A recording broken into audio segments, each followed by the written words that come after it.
Welcome again. If you've done your part so far and read through the poem at least once, you're probably somewhat confused, no, befuddled, flummoxed, maybe frustrated. My first word of caution to you is don't be worried. This is a very, very difficult work, and chances are, if you've studied it in high school or college, you've spent maybe one or two classes on it, which is not nearly enough to get to the meaning of the poem. And at the beginning, I will touch on four general topics. First, the historical context of the poem, which is important. It's now the centenary. It was written 100 years ago. I will also talk about Eliot himself, the poem and the man, starting tonight, but filling in as we go along.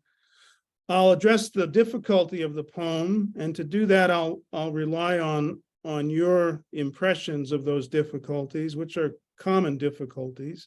And then fourthly, I will talk to you about my approach to the poem, which is really intended for the ordinary reader. Not for the scholar, but for the ordinary reader. Don't be put off by the title of tonight's class, The Misery of Life. April is the cruelest month, nor, in fact, by next week's title, The Specter of Death. Eliot is not, in the final analysis, as one critic says, the poet of death. In fact, he's a seeker, and he's searching for answers, and we'll see that as it goes along. But even in this darkest of poems, there are what I call whispers of hope and longings for peace, which you may or may not have picked up on yet. But don't worry about that. So it's 1922. The world has come apart. No, 4 years of great carnage after the Great War, the First World War. Some 40 million casualties, including anywhere from 15 to 25 million deaths, widespread economic disruptions, political collapses, and people really wondering, asking anew the questions, what is the purpose of life? A real movement of kind of nihilism into that period. Russian Revolution has taken place in 1917. The Austro-Hungarian Empire has collapsed, and also a growing secularism and materialism in the way that people approach life, and what you might call a flattening of worldviews which are increasingly indifferent to, or even hostile towards, certainly Christianity, but any theistic religion. So given this historical context, it's not surprising that Eliot, he's an American expatriate living and working in England at the time, he finally settles on the title of The Wasteland. And that's influenced largely by his reading of the Western canon, but not just the Western canon, also Eastern philosophy, Eastern epics. He's influenced to some degree by the Hebrew prophet Ezekiel, who uses that term, the wasteland, some 29 times in his book. Interestingly, Ezekiel says the following in chapter 33. He says, "Then they, the chosen people, will know that I am the Lord when I have made the land a desolation and waste, because of all their abominations which they have committed." So there's a connection in Eliot's mind, and there are other sources of that title, The Wasteland, which we'll talk about, but there are connections in Eliot's mind, at least, between a people that have rejected the divine, that have rejected God, and we'll talk about that in weeks to come. What about Eliot himself? Thomas Stearns Eliot, born in St. Louis in 1888, and he is fundamentally one of the leading voices of the modernist movement, along with people like Ezra Pound and Virginia Woolf, James Joyce. But owing to his being a seeker, alike in temperament to a Socrates or a St. Augustine, he eventually grows dissatisfied with the intellectual and artistic orthodoxies of his own time, and he moves beyond the tenets of modernism, ultimately rejecting them in favor of a classical Christianity. He becomes an Anglican. And this is the first essential point to remember about Eliot and to keep in mind. Although he begins as a modernist, he becomes, in the eyes of his fellow modernists, a kind of traitor or a turncoat, which, by the way, explains why he is not favored among most current literary critics. He commits the cardinal sin of questioning their settled assumptions about reality. And this question, ironically, begins in the wasteland itself, for those who have eyes to see. I say ironically because the poem on one level is hailed as a modernist manifesto, but it also contains within itself that which repudiates or will repudiate much of what modernism believes. The mature Eliot will become a kind of renegade, an outlier who does not keep step with his former artistic comrades, and accordingly, he's criticized and punished by them. Let me provide one current example, and Larissa, that's the first or second page of that handout titled, How Did T.S. Eliot Go from Young and Wild to Old and Stodgy? You see that on the second or third page? Yeah, if you would pull that up. So this is a recent New York Times review, just I think September 8th. There's a new biography out on Eliot. Crawford is the author, but this is a reviewer, and he asks the question, how did the young, forward-looking, avant-garde American poet become the stuffy, pious, conservative British citizen and Nobel laureate, bestriding the narrow literary world like a colossus? For readers partial to the daring rebel who wrote poems like the love song of J. Alfred Prufrock, Preludes, and The Wasteland, the trajectory this book traces may feel a bit dispiriting, like watching a favorite punk musician turn into a Lawrence Welk fan fond of Fox News. And we can leave that up on the screen there, but let me just say a few things about that. We immediately sense the mindset of this reviewer. Clearly, he has those three qualifiers that are positive, forward-thinking, young, avant-garde, followed by the three negatives, stuffy, pious, and conservative.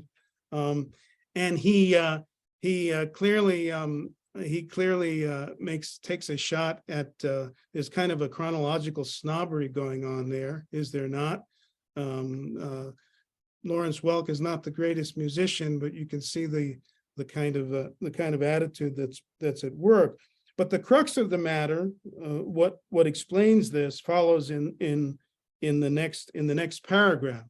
He says, trapped in what surely must have been one of the most disastrous and unhappy marriages in literary history, consumed with his own misery and anxiety, disgusted by modernity's cultural disintegration, Eliot sought out stability and tradition wherever he could find them, chiefly in right-wing politics and the ordering structure of Christian faith. You can take that down, Larissa. So you see what a bad boy Eliot becomes, right? He has the temerity, first of all, to reject leftist politics. And then, adding insult to injury, he rejects both agnosticism and atheism as mistaken worldviews. This is the later Eliot. So the subtext here is that no self-respecting artist or intellectual can be either a conservative or a Christian. It's just, the thought is just too horrible. And this is 1920, and some of those same views prevail today, and they've grown even stronger, you see. C.S. Lewis once said famously that the world is increasingly divided between what he calls supernaturalists and naturalists, right? those who believe that there is nothing beyond the natural world, and those who believe that there is. And this pretty much tells the story of our own time, you know? So Eliot is anyone who believes in the supernatural, that which transcends the material order. They're deluded. They're seeking after stability, or as the reviewer says, some ordering structure for their lives. And of course, if nothing beyond the natural exists, the naturalists are right. But if there's more than the natural to reality, the spiritual world, the soul, the afterlife, God himself, then they're wrong. So this is important because one's reading of the poem depends on whether one is in this naturalist camp or this supernaturalist camp.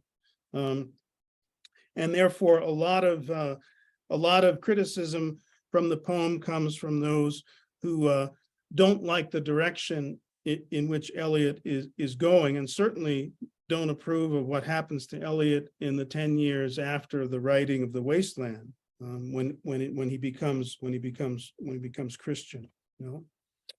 So the poem is difficult, right? And for that, I just want to get a sampling from you on what are some of those difficulties in the reading of the poem. And I say, don't worry about them; they're there. And to make sense of the poem, we have to at least pay attention to what some of those difficulties are. So if anybody would like to, sort of jump in, what is difficult about the poem? What is difficult? How do you find it difficult? I think one of the things is all the dissociative voices. Yes. And you know, it switches so fast in tone and voice that you're kind of like, it's almost kind of like how it's like his ghost meter. You know, Yes. it's like as soon as you start to recognize that this is sort of iambic pentameter, it fades away. The voices are kind of the same. As soon as you start to become familiar with the voice, it switches or something, you know. So that's a great point, and I'm sure others have noticed that as well. Unlike previous poems, more traditional poems, there's not one, or in the case of a poetic dialogue, two or three voices, but multiple voices. In fact, his first title to the poem, you ought to know, you may know this, Caleb, but he takes a phrase from, there we go, he takes a phrase from Charles Dickens' novel, Our Mutual Friend. He do the police in different voices. So Eliot first affixes that title to the poem, which really speaks to this multiplicity of voices that we find in the poem. Of course, that title is not substantial enough, as we'll come to see. The title of The Wasteland actually sums up in a more weighty fashion what the poem is about. But the voices, as Caleb said, are multiple. They change. It's often difficult to find who's speaking. And even within the first opening 20 lines of the poem, there could be as many as 3 or 4 voices there. So there's not, in journalism, you have the necessity of attribution. He said, she said, Tom asserted.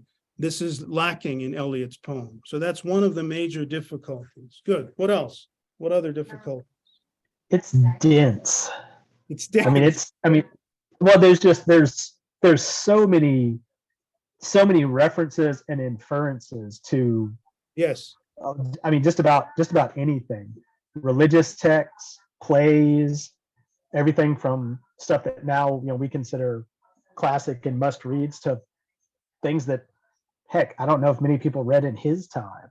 That's right. And not being versed in half of it, you don't know if you just didn't read the line correctly, or if something went over your head, or if it's just that obtuse. Thank you. And a lot of those allusions are very subtle and not very direct allusions either. Mm-hmm. Like the hanged man. There's no hanged man, fear death by water. I believe is an allusion to the Tempest. Well, it is. Well, remember now, one of the things Eliot does is he will use an allusion or a reference, indirect or direct, to signify in multiple ways. So the Tempest is certainly one of those works to which he is alluding.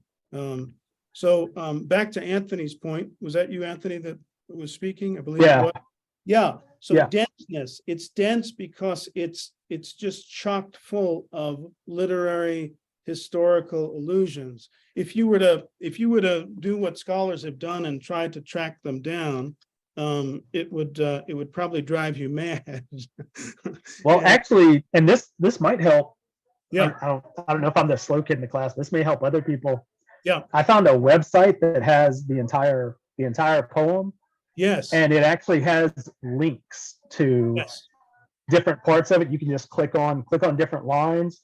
And if there's a link there, it'll take you and kind of tell you what it's talking about. Sure. That would be very helpful. Yeah, I have that, but if you want to share it with us, that would be great. Yeah, I wish I would have had this back in college. It would have made my senior year so much easier. But one thing about Eliot, he's probably the most widely read, learned poet of our time. So if you were to go through not just the Wasteland, but other poems, what would you see? You would see allusions and references to the Bible, to the Hindu epics, to Homer, to Virgil, to St. John of the Cross, to Newman, to Dickens, to the English poets, to Shakespeare, Chaucer, Milton, and the list goes on. It's an enormous list.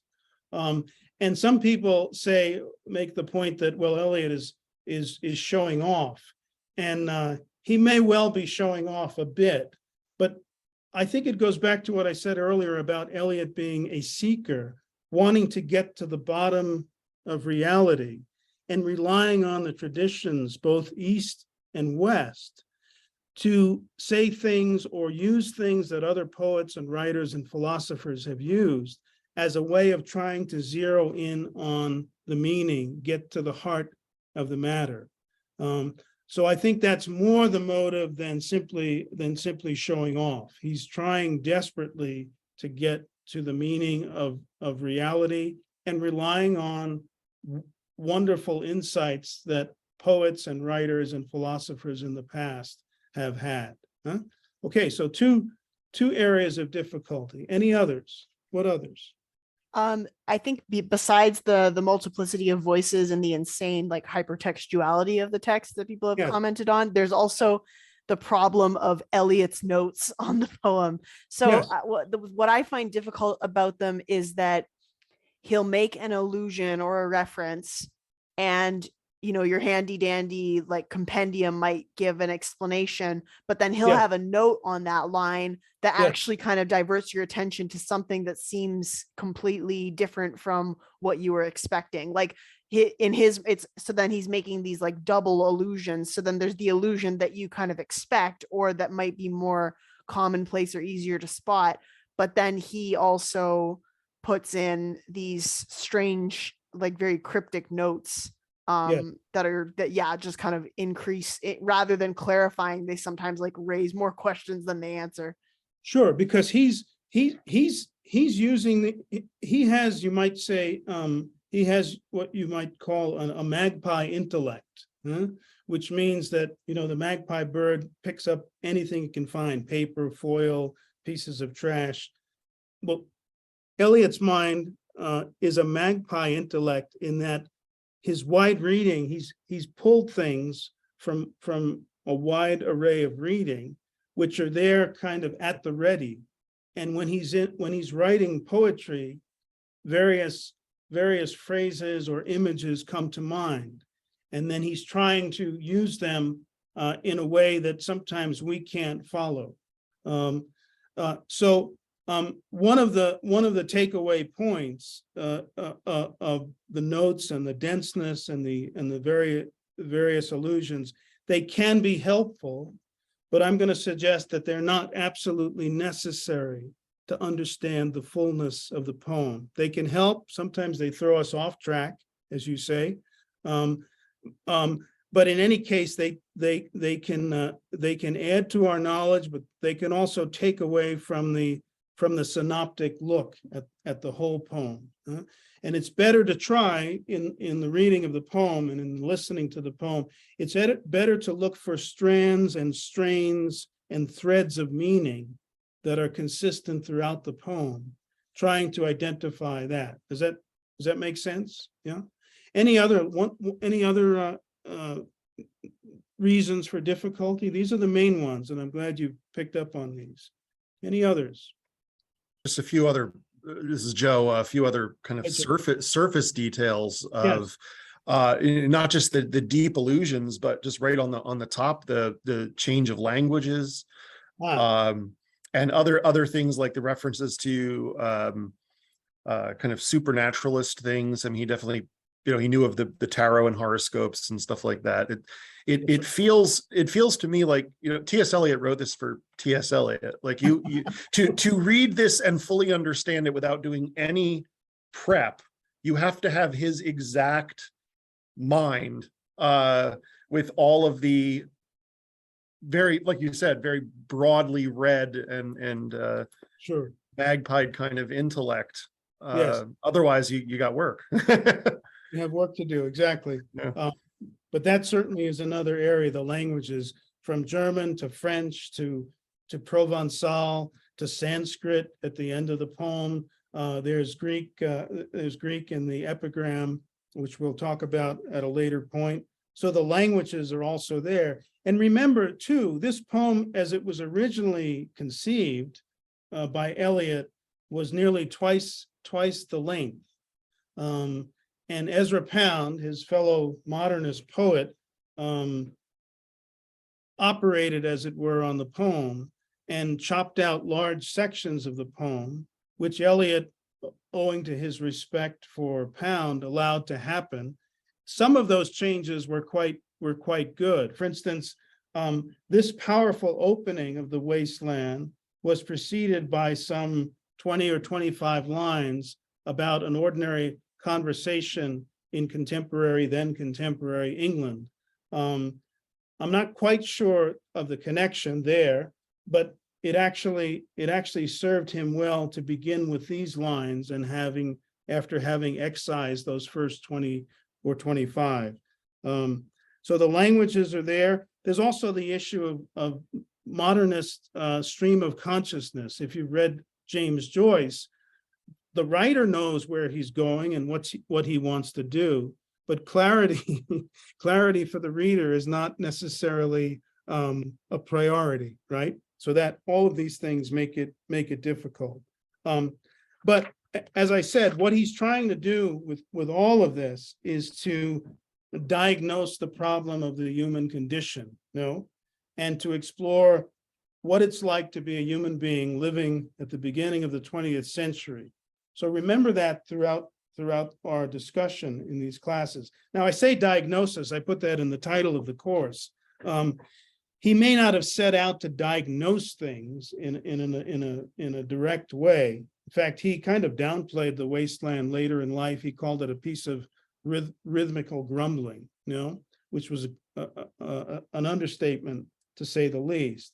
But if not diagnosis, at least keen observation on the human condition, which for Eliot, as a student of classical literature and the tradition, human nature does not change, and that's one of the things he's dealing with in his discussion with the modernists back and forth.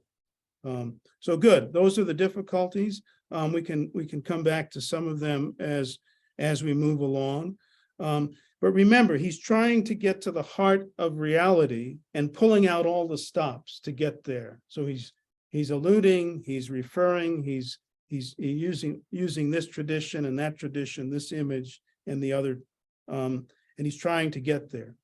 Now, the fourth and final topic of this introduction before moving into the poem, what is my approach? I've been reflecting on the poem and Eliot's other poems now for decades, and I'm aware of the criticism among scholars and increasingly dissatisfied, you might say, with the usual approach, some of which is useful, But more recently, the major attempt has been to psychoanalyze Eliot, to talk about his personal failings and difficulties. And I think the reason for that, as I suggested before, is that he's out of step with current political and philosophical orthodoxies, no? That he once declared himself a monarchist in politics and a classicist in literature was more than enough to earn him a pink slip from those who now claim to rule the Republic of Letters. And that rule is notoriously tyrannical. He's often branded with any number of negative labels, and there have been whole books written on this, that he's racist, that he's anti-Semite, that he's misogynist, to name a few. And there's more than enough written on all this and evidence, some of it convincing, that he is guilty as charged of these and other human faults and failings. But my response, approach to this is so what? Let those who are without sin, right?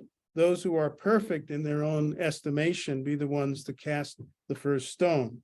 And it also raises the question, should the work of creative artists, whether writers, poets, composers, painters, should it really be judged solely on the base of politics, no, or personal morals? And in any case, which morality or moral system should be invoked? There are any number of them that are at work in our own time. The great apologist Fulton Sheen, he once said that increasingly we are living in a time where people hold to the doctrine of immaculate conception, conceived without sin, not with respect to the Mother of God, but rather with respect to themselves, right? And those who consider themselves sinless, they're also the very same who are quick to find fault in others and slow to offer mercy. And I think, as an aside, I think that could be the problem with cancel culture in general, no? That some are horrified and scandalized by the sins of others because they are somehow convinced of their own moral superiority.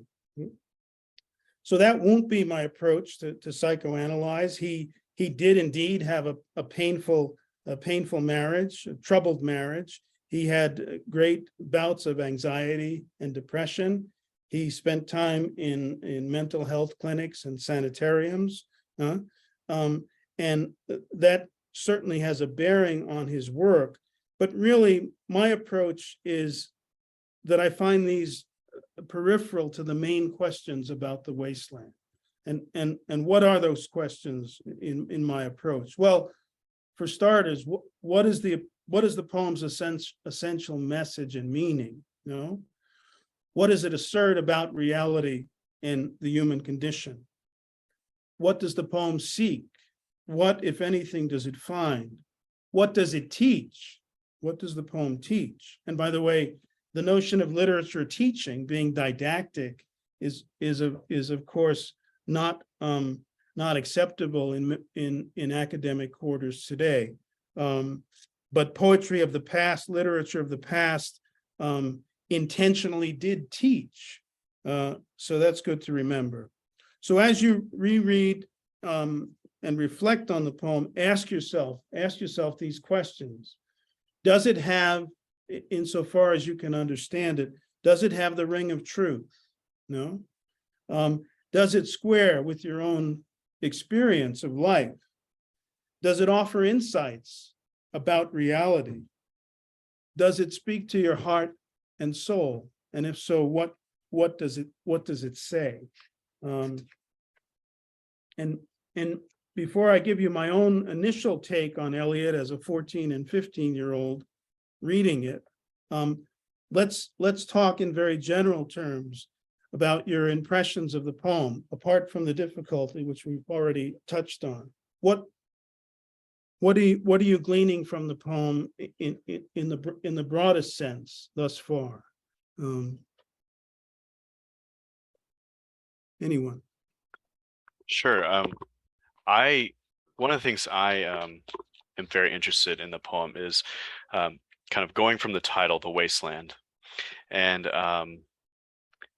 thinking about what that means, I'm going to read Ezekiel 33 later. Thank you for that. But I'm fascinated with the journey to the Chapel Perilous stories, like Robert Browning, and even, you know, contemporary ones like Stephen King's Dark Tower series, or interestingly enough, the Disney movie Moana is a journey to the Chapel Perilous story. And you know, and he talks about at the end the Prince Aquitaine comes to the ruined tower, I think is what it is. And this idea that that modernity is like a wasteland, and we need some kind of champion to fix it. Yes. And I'm fascinated with that, and I see how that really resonates with our culture and stuff today. You know, that is something about the poem that really resonates with me a lot. So the poem, one thing you're saying, if I understand you correctly, is that the poem clearly speaks about the state of things as they are. And you could say it's a diagnosis of modernity, but in fact, it's a diagnosis of the human condition, even pre-modernity. Right. But what's involved is a journey, a quest, as it were, to find some remedy, some solution, to find a healer for the land. In Christian terms, to find a savior, a champion, as you said. And that clearly is one of the main movements of the poem. Very good. Other first impressions, and they can be something minor or personal or whatever you've zeroed in on. Who else? Mine's in a similar vein, actually. It was I had the good fortune to be reading Percival by Christian de Troyes right when I started this. So the Fisher King was one that really stood out. And again, a reinforcement of that idea that this is somehow a condition that England is perpetually in and trying to get out of, and seeking for the Holy Grail, while the Fisher King is out fishing in front of his wasteland. You know. Yes. So that was very striking. Yes. And by the way, his jumping around, not just in languages from one culture and country to another, but his jumping around chronologically from past to present, from pagan cultures to Christian cultures to medieval culture, is another way, I suggest, of Eliot saying this is the human problem, you know? And it's especially apparent in the aftermath of the terrible war, 1914, 1918.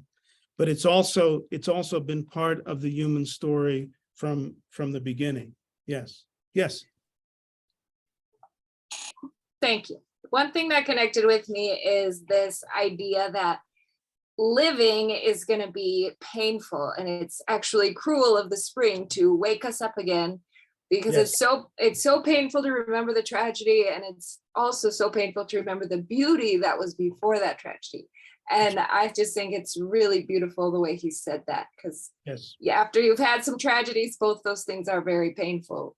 Remembering the bad things and the beautiful things that were lost. Yes, thank you, Anne. Good point. What else? First impressions. I've always been really kind of haunted by the lines when he says the crowd flowed over London Bridge, so many. I had not thought death had undone so many. And then I don't remember the exact next line, but something about every person was looking towards their feet and just shuffling along. And it's always been a very personal one for me, because I live in London, Ontario, the second coolest London. And I just being on campus at my university, kind of seeing crowds of students flowing over the bridges to get into our school, and they're all just staring down at their cell phones, and it's like the Walking Dead kind of there's I know they didn't have cell phones obviously in Eliot's time, but also having done some pro-life work, and that line of I had not thought death had undone so many, of how when you do pro-life work, you see how many people have been impacted by abortion and other tragedies. So yeah, those lines have just always kind of haunted me since I initially read the poem. Mhm. It's an interesting point because some of the lines and the images of the wasteland, even people who have read it just once and maybe superficially, they have a way of embedding themselves into our consciousness based on our own experience of life, which is what you're saying, which is a great point. Yeah, and we'll talk in next week. We'll talk more about this main strand, which I title "The Specter of Death." We'll talk more about that. A few other first impressions of the poem. Feel free to jump in.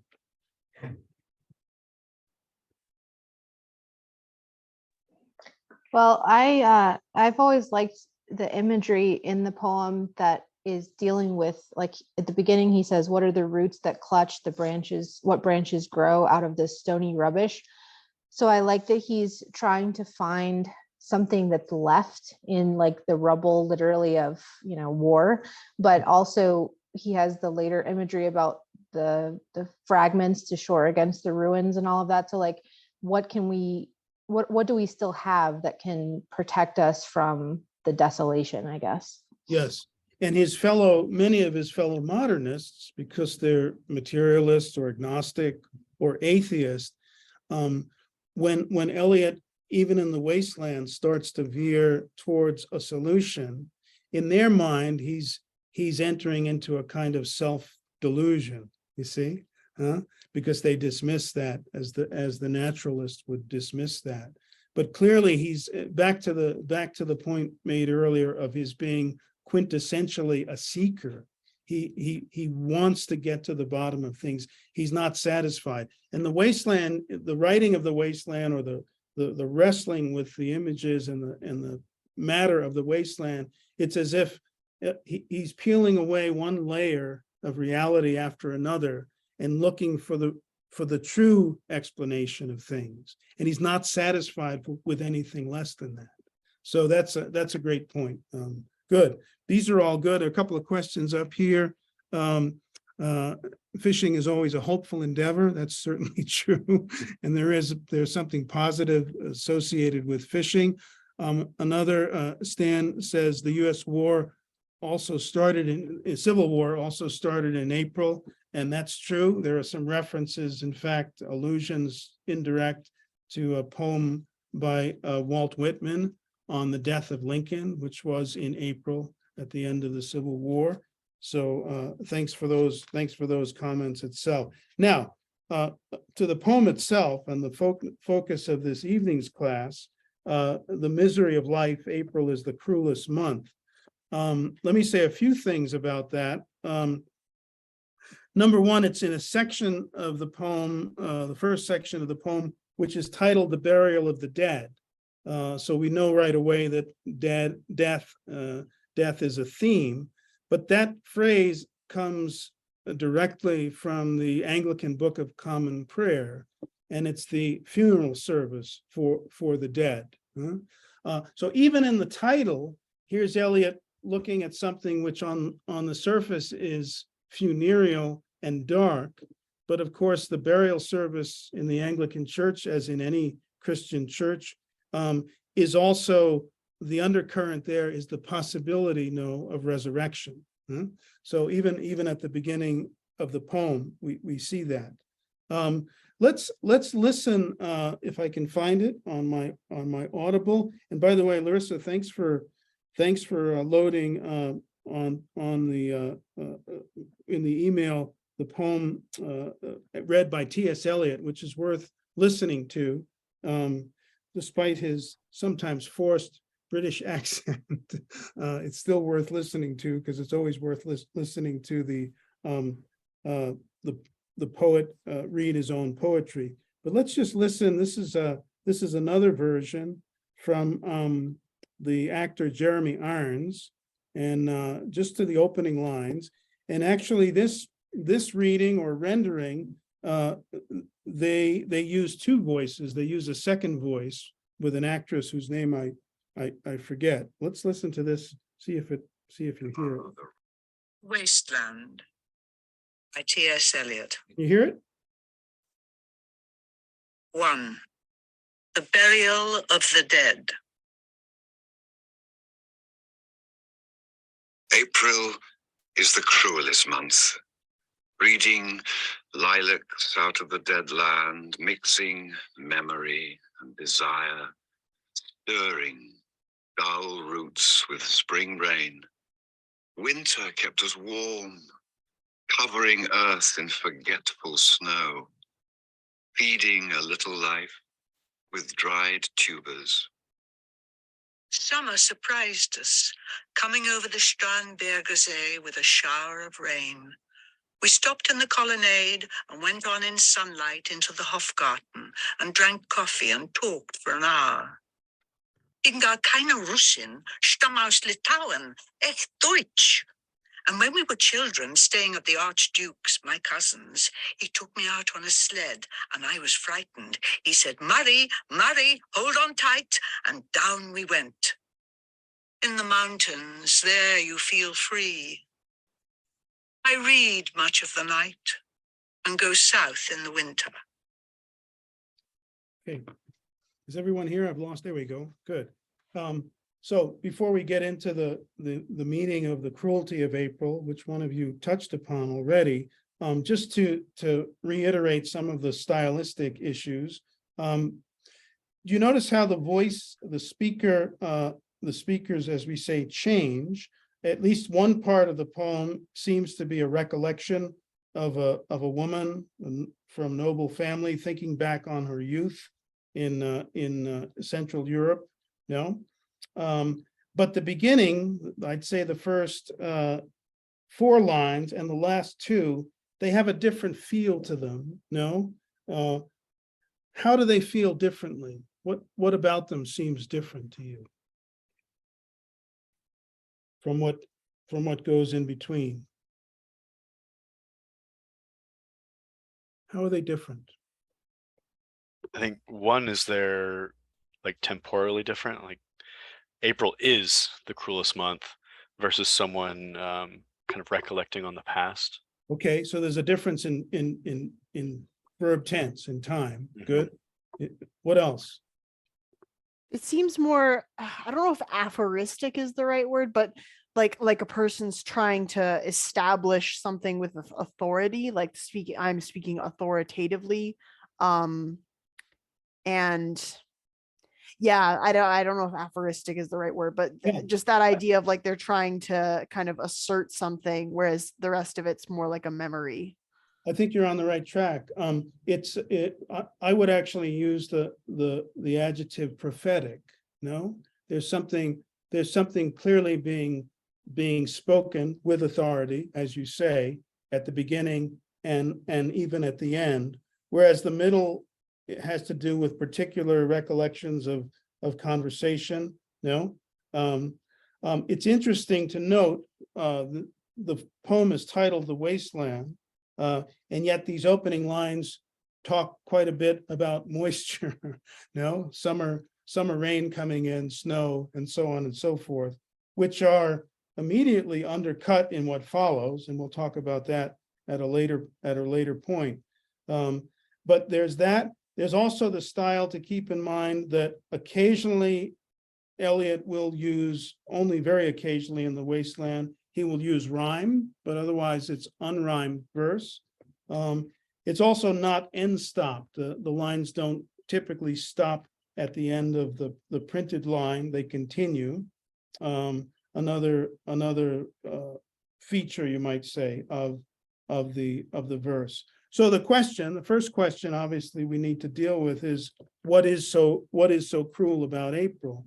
I lived in England for 5 years, and April was always a glorious time of year. No, and English poetry is filled with references to April, to the spring being beautiful. Oh, to be in England now that April's there, Robert Browning tells us in the 19th century.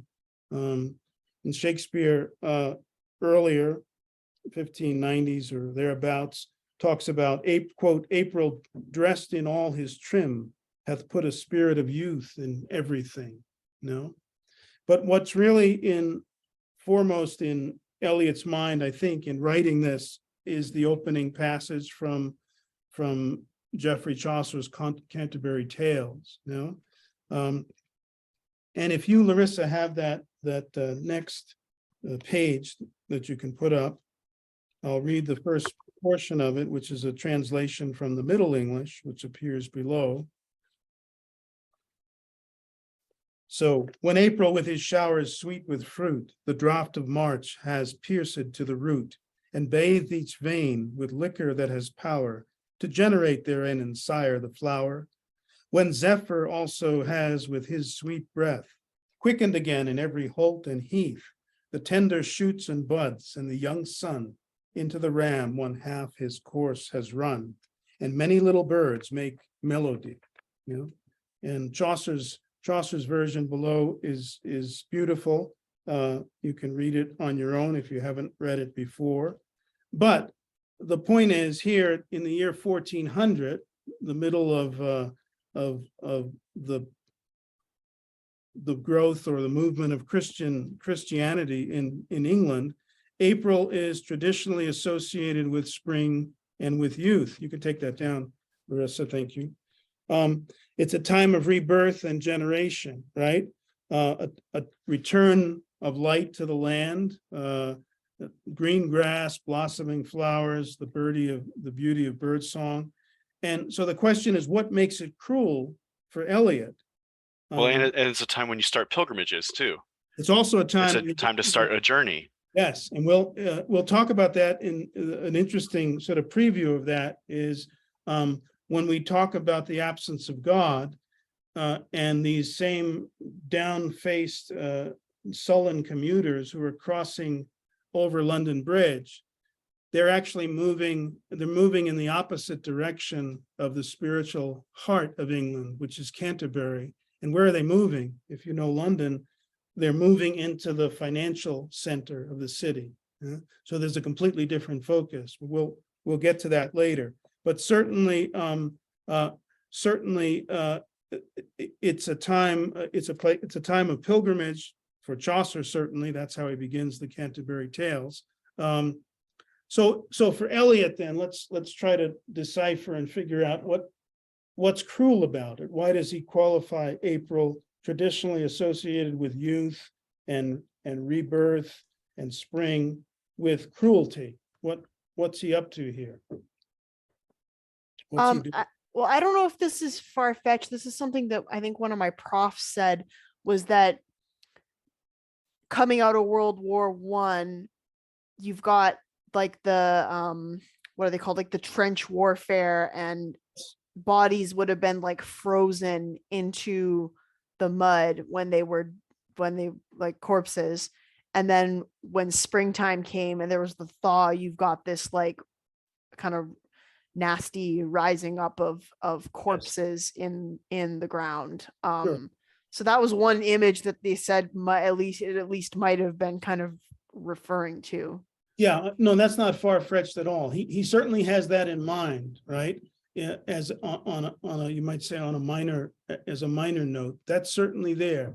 But remember now, he's driving towards universals and towards fullness of meaning. Why is April cruel? It's cruel because of the recollection of these dead bodies resulting from the terrible trench warfare of the First World War. But more broadly, why is it cruel? Well, what's cruel about it? I think if you look at and kind of add on the line, winter kept us warm, covering earth in forgetful snow, and compare it to that, I think one of the problems of the modernists and the materialists is the supernatural world is real. And so to believe in only the material, you have to constantly run away from that. I think that, and I think you see that today all the time. Our species has tried for tens of thousands of years to become physically comfortable. And now we basically are, more or less. And so what do? The materialists, they run away from, now they're running away from trying to find emotional comfort and psychological comfort now. And so you can be whatever, you can say whatever you you are whatever you say you are. And I think there's a similar thing here, is like kind of like what you said, you know, when the snow melts away and you actually see everything around you, and you know, and the beauty of it too, because you know, beauty is where it's easiest to see God. Maybe not the most profound place to see God, but it is it is the easiest place to see God, probably. And so I think, yeah, there's like a running away, and so it's like it's painful to have to if you're trying to insulate yourself from supernatural meaning, being exposed to it, it is painful for those people, I think. No, good point. What else? Anything else to explain the cruelty? Yeah, for me, I mean, April is also Good Friday. Oh, go ahead.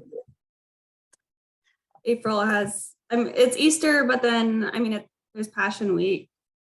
Yep.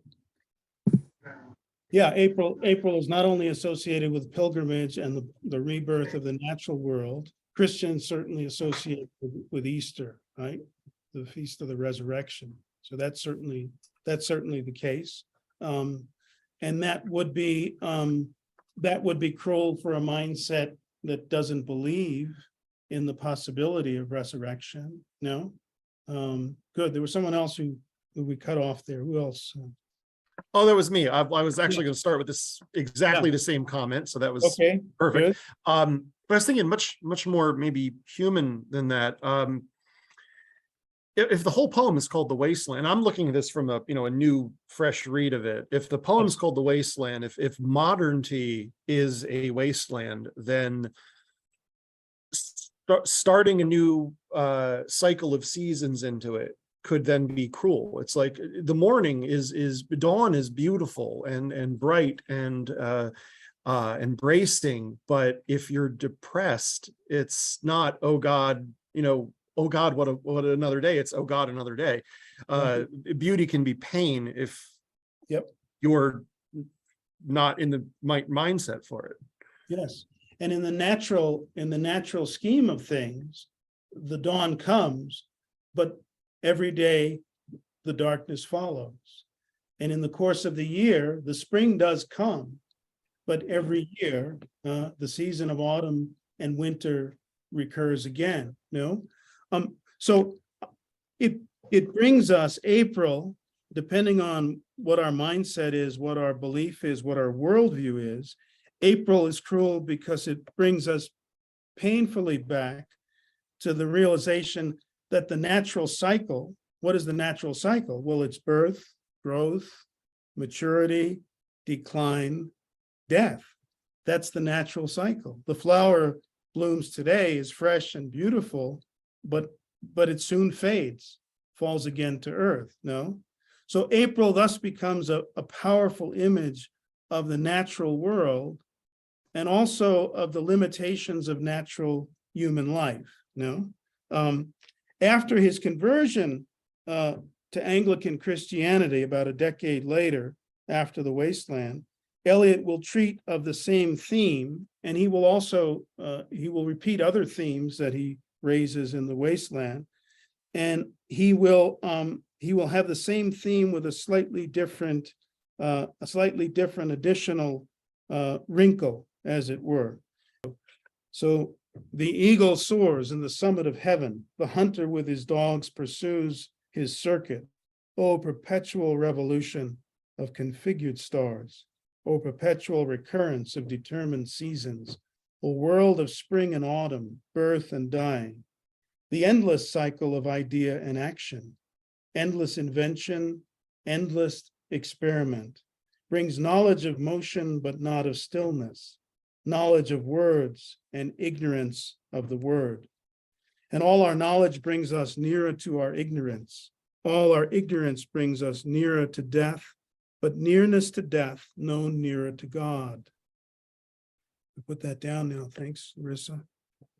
So what Eliot is here lamenting, in this later, more mature poem, at least in terms of his own personal maturity, he's lamenting a pagan view of history, a pagan view of life, which is cyclical. It's a closed circle, as it were, in which there's no relief, ultimately.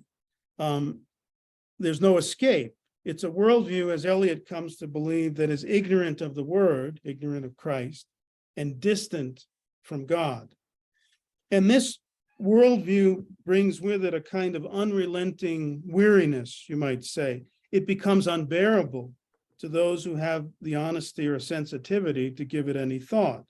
Without God, without a conviction that there is anything more than this natural life, the options on how to live are reduced, right? One of the options is denial. That's why the snow is forgetful. It's covering up that reality of what again will remind us of the cycle. So denial, or stoicism, in the stiff upper-lipped approach to life. I remember being at a secular, at one place where I taught college, and there was a secular funeral service, and we went to honor our colleague who died young, but it ended pathetically with the song from Monty Python's Life of Brian. Always look on the bright side of life, which if you know the lyrics, it's really quite devastating. But it's the summation of a life where there's no conviction, no possibility, no hope of resurrection. So stoicism is one approach, or hedonism, right? As expressed by a line from pagan poetry quoted by St. Paul in 1 Corinthians. Let us eat and drink, for tomorrow we die. So those are the approaches that help us deal with this worldview, which is shorn of any possibility of life, of afterlife. So this is what largely, I think, probably most importantly, accounts for the misery of life. Obviously, all the pain and suffering and hardships, all the crosses that we are called to bear, the loss of loved ones, sickness, so on and so forth. But it's really at the bottom, it's the realization that life is brief, that it's ephemeral, that it's a passing pageant, signifying nothing, as Shakespeare's Macbeth puts it, that we are destined to dust, that there's nothing beyond the present earthly existence. And this, of course, it's not a Christian view, either of life or of history. The Christian view is not cyclical, but it's linear, right? There's a beginning, a middle, and an end, with a supernatural life, the life of the soul, that transcends nature and therefore liberates us from this cycle of birth and death. So throughout his early years, Eliot will be haunted by thoughts of the temporal and the eternal. And even in his earliest writings as a teenager, he will long for what is permanent, what is reliable, what is rock solid. And he will identify that as the absolute, uppercased, to describe a being that is necessary and not contingent, namely God. Here's a stanza, which I think you have on the handout too, from a pre-Wasteland poem. I think he wrote this when he was 16. So, and life, a little bald and gray, languid, fastidious and bland, waits, hats and gloves in hand, punctilious of tie and suit, somewhat impatient of delay, on the doorstep of the absolute. And this final couplet, it serves to sum up the young Eliot. He's that quintessential seeker. Notice that the speaker of the poem is only on the doorstep, right? He hasn't yet passed through the door, has not yet entered and experienced the absolute. But somehow he suspects, even the younger Eliot, that the absolute is real. It's not simply a mirage or a fantasy. And he's impatient to know this absolute, convinced that life, the fullness of life, cannot be found apart from this experience. And so the speaker waits, as Eliot himself seems to wait in the wasteland, on the doorstep of the absolute. As you read Eliot as you read the younger Eliot, his earlier poetry, you come across time and time again, you come across elements that make it clear that the young man is thinking about that which is beyond. He's raised as a Congregationalist. To his own understanding, he wasn't a Christian until he converted to Anglican Christianity in the late 1920s. But he's like Newman in the sense that Newman, from a very early age in his teens, is constantly thinking about the immortality of the soul, even well before he enters into holy orders, first as an Anglican and then as a Catholic priest. Let's take a look in a later section of the Wasteland, just to look at one more passage or a second passage that treats of life's misery. What is that sound high in the air, murmur of maternal lamentation? Who are the hooded hordes swarming over endless plains, stumbling in cracked earth, ringed by the flat horizon only? What is the city over the mountains, cracks and reforms and bursts in the violent air? Falling towers, Jerusalem, Athens, Alexandria, Vienna, London, unreal. Thank you, Larissa. So it's a catalog of human misery, no? There are some particular echoes, certainly, with the first lines. They call to mind things like the slaughter of the children recounted in St. Matthew's Gospel. A voice was heard in Ramah, sobbing and loud lamentation, Rachel weeping for her children, since they were no more. So Matthew quotes this passage from Jeremiah, but by extension, that's the particular, by extension, this moment in human history, Herod's ordering of the death of the children, it points to all the anguish, and heartache ever endured for countless acts of cruelty inflicted on the innocent, whether children or adults. And then that line, hooded hordes swarming over endless plains.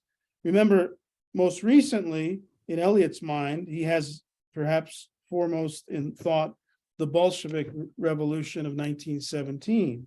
It swept away Tsarist Russia. But again, by extension, he's considering wars throughout all of human history, the tremendous misery that comes in the wake of every war. And we can think, as I'm sure Eliot does, of the movements of the barbarian tribes, from the east, the ones that eventually sacked Rome. We can think of the conquest of Central Asia by a Genghis Khan in the 13th century. Napoleon's disastrous, self-destructive attempt to invade Russia during the Napoleonic Wars. And of course, fresh in Eliot's mind, the carnage of World War I. So war is one of the main issues of human misery on a physical level. The passage also presents us with anguish and lamentation. It concludes with a kind of apocalyptic vision, the destruction of whole civilizations, falling towers, Jerusalem, Athens, Alexandria, Vienna, London, unreal, the great centers of political, economic, and cultural importance, ancient and modern, brought low, rendered unreal, almost as if they had never existed. There's more here to the meaning of unreal, which we will address later in the course. But why these particular cities? Why do you think this litany of cities? Those were the cultural centers, and they all had their great declines or disasters. The sacking of Rome, the fire of London, all of that. So they reached the height and then fell into decay. Both ancient and modern, so Jerusalem and Athens, centers of great classical and Hebrew civilization. Alexandria, the site of the great library in ancient times. Vienna, the seat of the Austro-Hungarian Empire, which is now dismembered after the First World War, and London itself. So rendered unreal, as I say, as if they've never existed. So Eliot is linking together in human experience, past and present. He's searching for what is universal in human history with regard to misery, the pain and the anguish, the wars, the conflicts, the destruction, the fall of civilizations, one after the other, almost in the same way that the cycle of nature operates, birth, death, maturity, and growth. A later poem by Eliot, Four Quartets, which some of you may have read, in the section or the part titled "The Dry Salvages," the second part. And by the way, if you're able to get a copy, of the complete works, poems and plays, not the prose, this is a really good one. You could probably get a used copy on eBay. It's Faber and Faber, the complete poems and plays. Harcourt Brace has another one, even now, I think in paperback. Might be worth your investing in that. So here's 20 years later, same idea, asking the question, where is there an end of it? The soundless wailing, the silent withering of autumn flowers, dropping their petals and remaining motionless. Where is there an end to the drifting wreckage? A little bit further down in the same poem, he answers the question. There is no end to it. The voiceless wailing, no end to the withering of withered flowers, to the drift of the sea and the drifting wreckage. People change and smile, but the agony abides. The agony abides. Thank you, Larissa. So again, this notion of things constantly decaying, things constantly being lost on a natural level, and the agony remains with us in all ages, in all times. That litany of human woes, Hamlet calls it the 1,000 natural shocks that flesh is heir to. I think constantly a part of our human story. Yes. I'm trying to time travel back and think of all the things I wrote about and talked about before, but I think there's kind of this line of thought in some of his poetry where in childhood, there's like a wholeness of perception and a wholeness of being. And then as you experience like the miseries of life, like you get actually further away from reality. Or like one of his earlier poems, the so-called Ariel poems, is called Animbla. And I think that theme is very much a part of that. But he also raises that same point in plays like Murder in the Cathedral. This idea, and it's a Wordsworthian idea. I mean, Wordsworth is strong on who has kind of a parallel growth too, right? Exactly. Yeah. Wordsworth says that the child is father to the man. And in which he means that there's a kind of integrity of vision possible in youth, in childhood, before it becomes tainted or corrupted, or before littered with associations and stuff. Exactly. Yeah. So that is certainly the case. But you can see how he's making a general point. He's saying he asked the question: Is there ever a time when there's an end to this wailing, this agony? And he says there's no end of it. It's just part of the human condition.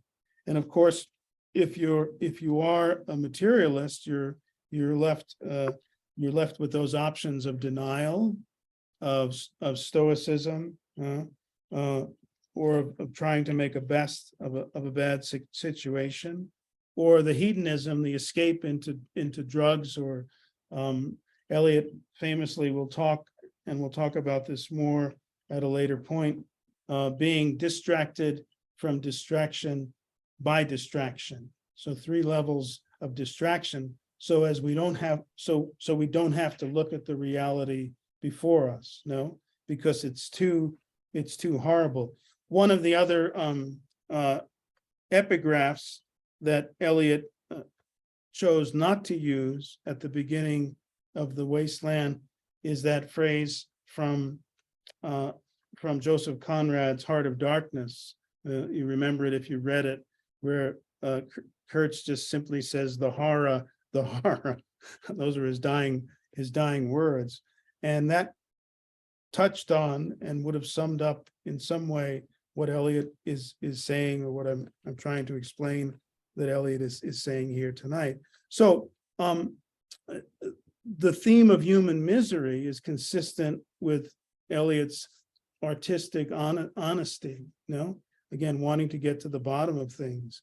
And it's a fundamental honesty that does not allow him to ignore or dismiss the misery. He's not going to sugarcoat it. No, he's not going to cover himself in forgetful snow, because he wants to get to the bottom of it. I'm reminded of the great, you probably read some of his works, the great Father Benedict Rochelle, who founded the Franciscan Friars of the Renewal. And in one of his writings, I forget which, but he said he preferred to work among poor people because when you ask them the question, how are you doing? The general polite question, how are you doing?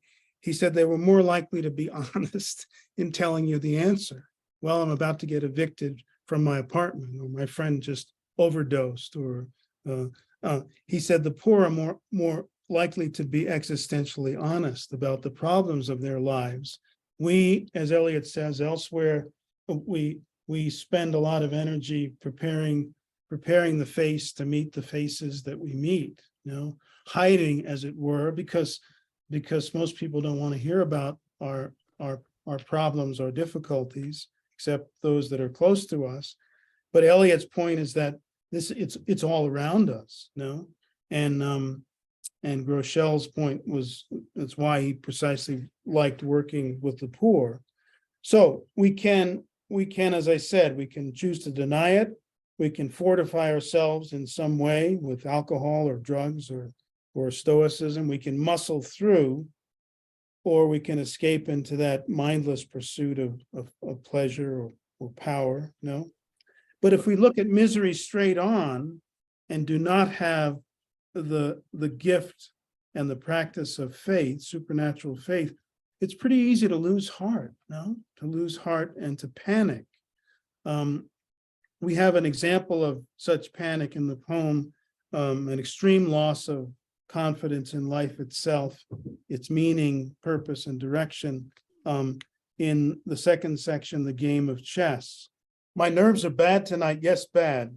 Stay with me. Speak to me. Why do you never speak? Speak. What are you thinking of? What thinking? What? I never know what you are thinking. Think. I think we are in Rat's Alley, where the dead men lost their bones. What is that noise? The wind under the door. What is that noise now? What is the wind doing? Nothing again, nothing. Do you know nothing? Do you see nothing? Do you remember nothing? I remember those of pearls that were his eyes. Are you alive or not?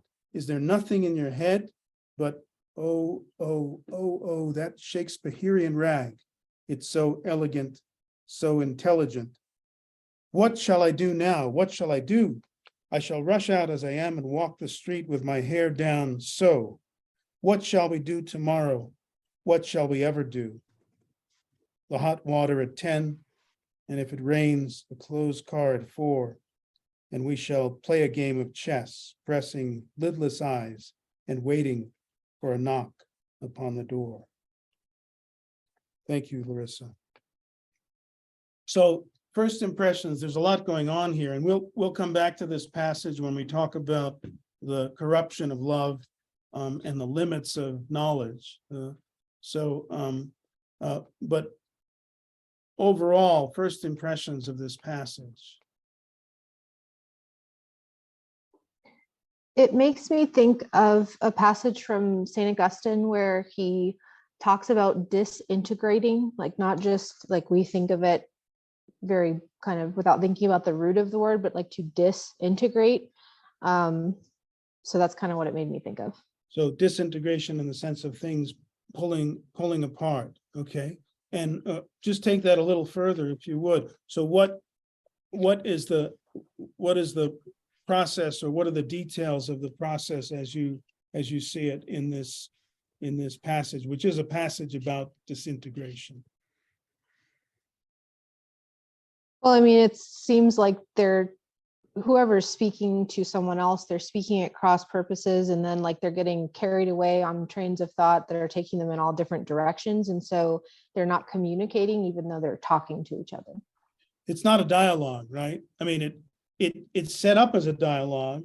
The one person, presumably a woman, hair down in the street, talking presumably to a man in some sort of a relationship, whether romantic or otherwise. But cross purposes is a good way to describe it. No, there's not, she's certainly speaking and asking questions. He's not satisfying her questions at all. In fact, he's off in a number of different random ways which seem unconnected, from what it is that she's saying. Certainly that's the case. What else? What else do you get from the passage? Others? I think it's just so despairing. She's just grasping at straws. She has no idea what to do with herself, what gives meaning to anything. She's just counting hours with tea and chess, and just like her life is meaningless. And so her nerves are totally fragmented. There's clearly panic there, no? And we might call it an existential panic. It's not simply wanting to know, okay, what's the schedule for today, right? It's what is the purpose of this life which I have been given? What shall we ever do? Yeah. So there's real terror in her voice. Yeah. What else? Others? I'm reminded of like what Fulton Sheen talks about with sin, and it doesn't go away. It expresses itself in neuroticism and psychoses and things like that. It's just because you try to quit thinking about it, and like they're like, we'll play a game of chess. It doesn't actually go away. Distraction again, right? Distraction. Right. Exactly. It comes out in some form or another. And I think that's kind of like, that nihilist idea, like, you can sink yourself into it deep, but there's like this is scratching at you. It's like Francis Thompson, The Hound of Heaven. God is always trying to get you, and it's in these moments when they're freaking out. But then instead of trying to solve this problem, they distract themselves. You make the connection with I like the connection with sin, because, and I haven't seen this in any of the commentaries about this passage. Obviously, it's been written about to a great extent. But the other thing I hear in this passage is the conversation in Shakespeare's Macbeth between Lady Macbeth and her husband after the king has been killed, and all of a sudden the guilt surfaces in both of their souls, and they're immediately on edge about every noise. What is that noise? So on and so forth. I think I'm pretty sure Shakespeare, who was a great student, Eliot, who was a great student of Shakespeare, I'm pretty sure he has that scene in mind. It'd be worth looking at to see the connections. But yeah, it's a highly charged, emotional, neurotic exchange. It's frenzied. No, in fact, if I had one criticism of some of the ways in which it's read in that Jeremy Irons passage or audio, if you listen to that, it's good for the most part, but it really fails to fully capture the anxiety of the woman. It moves too slowly in parts. It sounds too measured. So there's really a desperate sense of a kind of existential terror.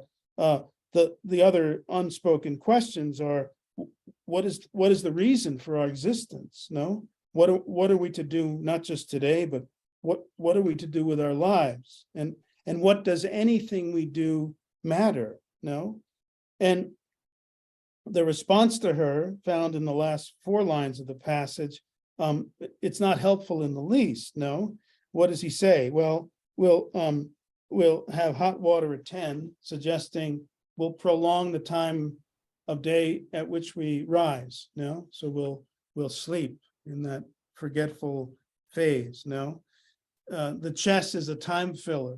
No, it's a time filler to distract us from life's boredom or emptiness, as entertainment often does. And the knock on the door intimates, no, the moment of death, that the time is passing. This natural cycle is passing.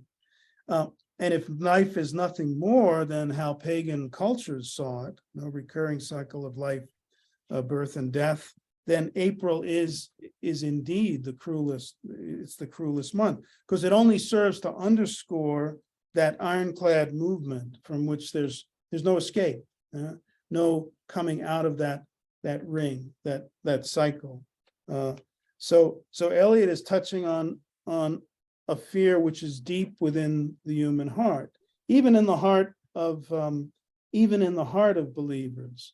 If you've read or had occasion to ever read Newman's great poem, The Dream of Gerontius, about a dying man facing death, clearly aware that death is coming. It was one of the most popular poems of the 19th century. I think it was written in 1860.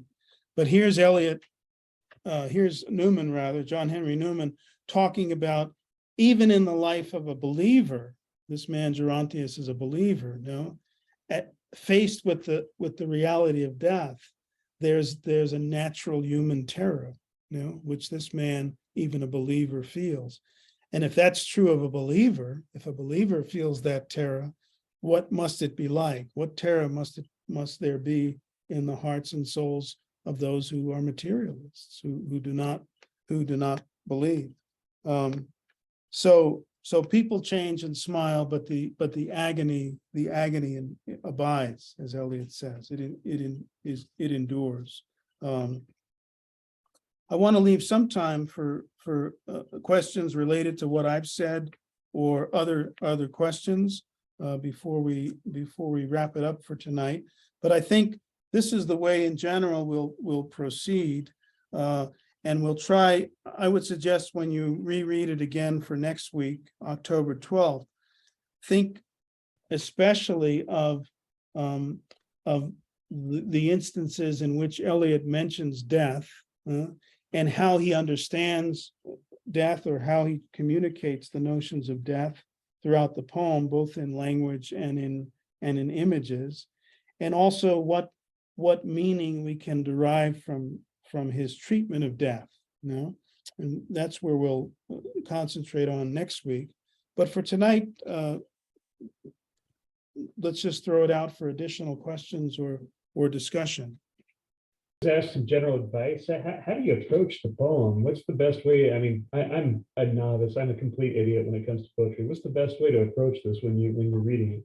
Yeah, that's a great question, and let me recall something of what I started to say earlier about my own exposure to the poem. I first read it when I was 15 or 16, and when I read it through the first and second time, I understood maybe about 10% of what he was saying. That may strike a chord, right? But the thing about it, which I found uncanny, is that, and remarkable, is that although I only understood a small percentage of it then, I was convinced that there were things there to be understood, if that makes sense. In other words, there's something there beneath the surface. I said earlier that rather than get hung up on particular details, and of course, if you have time to track down the allusions and the references, that's great, but be aware of these more tectonic movements, movements of threads of meaning. So already in this first night's class, I think we've seen he's he's really talking about the problem of the human condition, so keep that strand in mind as you reread the poem, and you'll start to see other elements that connect with that. And likewise, these other themes of death, of the absence of God, he's constantly coming back to them in different ways. But the more you read it and the more you listen to it, you'll be convinced that, you'll start to get a feel for the landscape, which you don't get the first few times that you read it. So be patient with it. Yeah. What else? Hi, it's Mark here. Mark.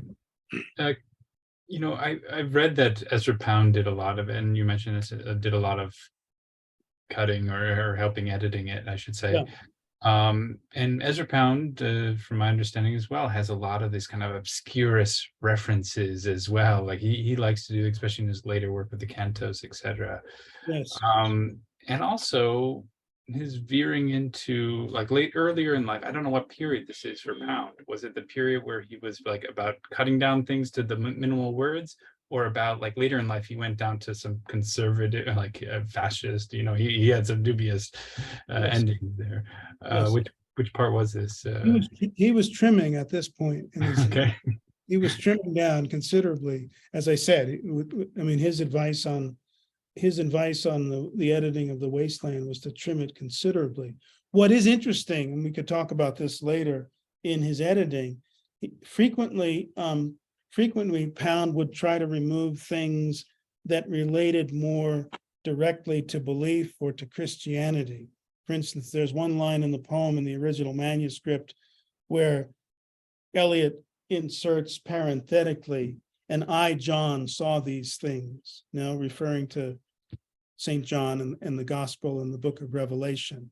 And Ezra Pound strikes that out. He takes it out. Eliot assented to that and agreed for it to be taken out. But other points, again, Ezra Pound, where Mary Woolnoth keeps the hours at noon with a dead sound on the final stroke of 9, Ezra Pound cut that out as well, and Eliot kept it. He decided to keep it. So there's a kind of anti-supernaturalist tendency in Pound in his editing, but he was certainly, at that point in his life, he was trimming his own work, which makes it hard for readers. But to compare Eliot with other modern poetry, some modern poetry, maybe much of it, again, I had the clear sense, even as a 15-year-old, that there was something here to be found, some seed buried beneath the surface. Whereas with other modern poetry, it was so subjective, and that it amounted to little or no sense. It may have made sense to the author, but it didn't make sense to any reader. But here's Eliot talking about universal things. Yeah. So, but thanks. That's a good point. I wanted to ask. Well, I don't know I guess it's more of a comment, because I just found this facsimile transcript book recently.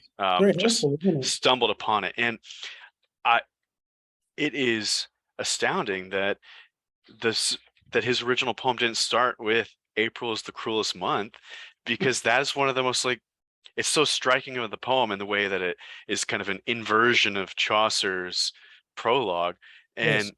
the fact that it wasn't the beginning is kind of bizarre. So there's where Ezra Pound actually did Eliot and the reader a great service.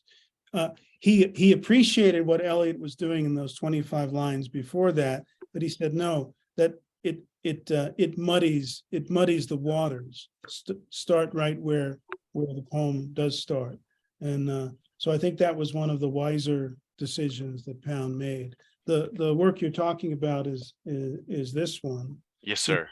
Which shows the original manuscript as it was given to Pound to edit, and it shows his pencil marks. It's quite interesting to look at as a historical document.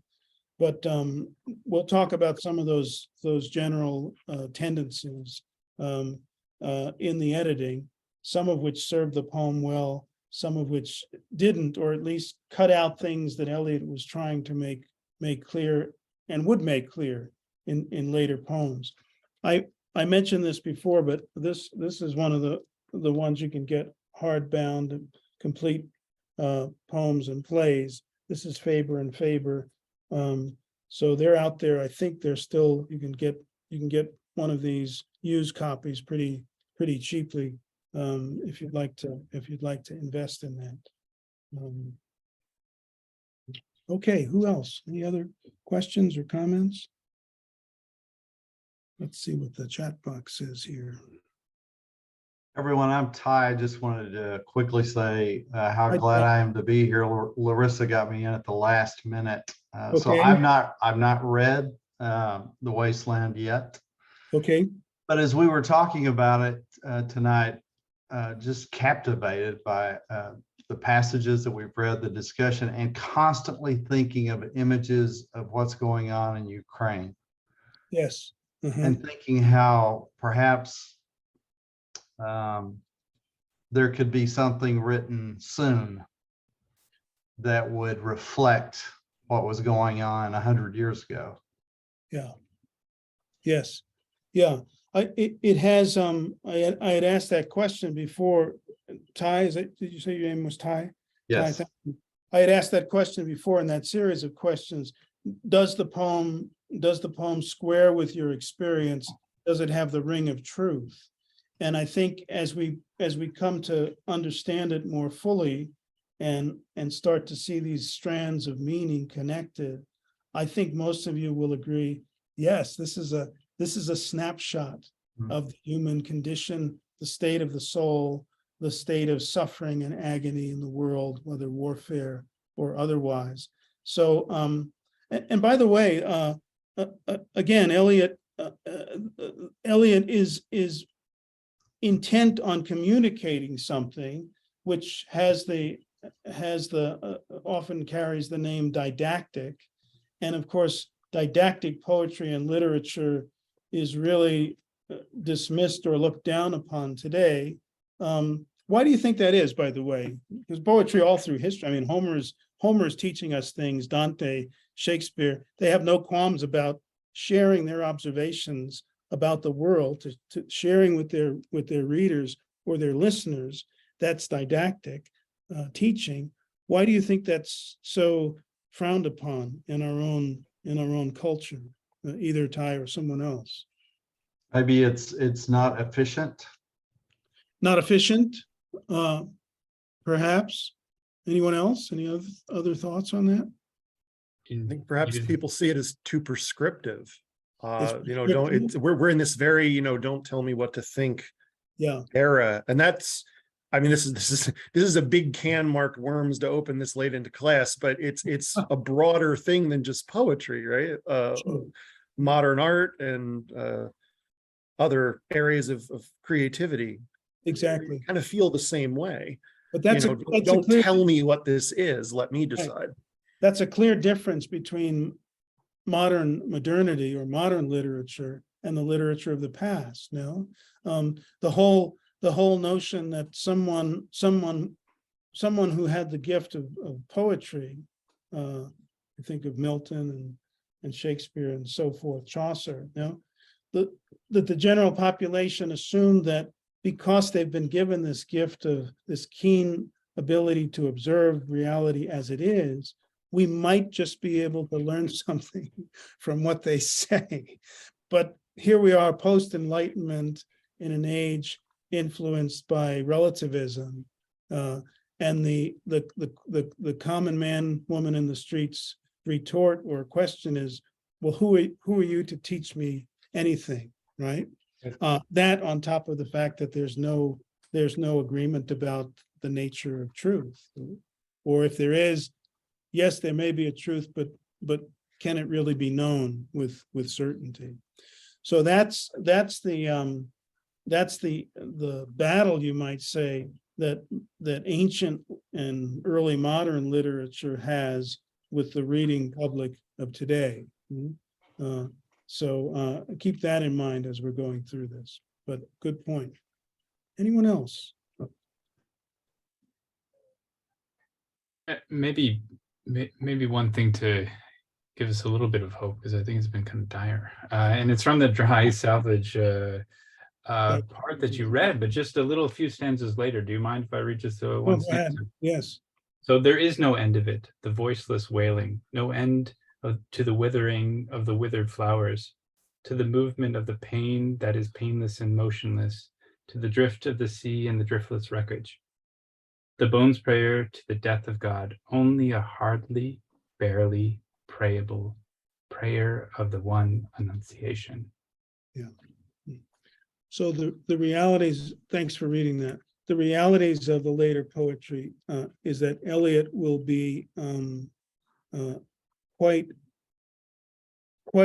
focused on certain events in history, the Annunciation being one of them, the Incarnation being the other. Those really inform his later poetry, his later thinking, his approach, which is why he's been seen as a kind of again, the young avant-garde. Eliot has now become stodgy and conservative. Well, why? Well, because he now introduces this Christian myth into his writing, into his way of thinking about things.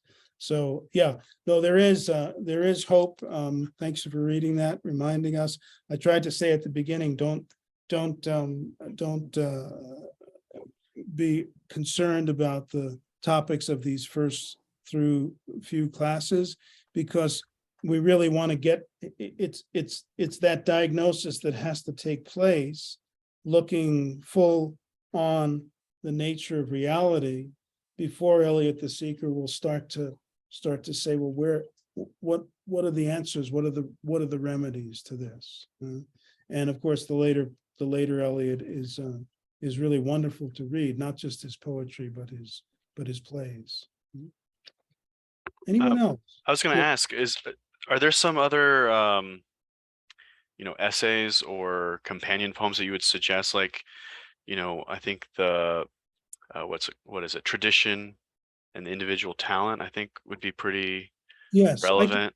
I can upload some of them as we go along. Tradition and individual talent, thoughts on Lambeth, where he critiques a change in the Anglican community with respect to things like contraception. This is in 1930, but I'll do that.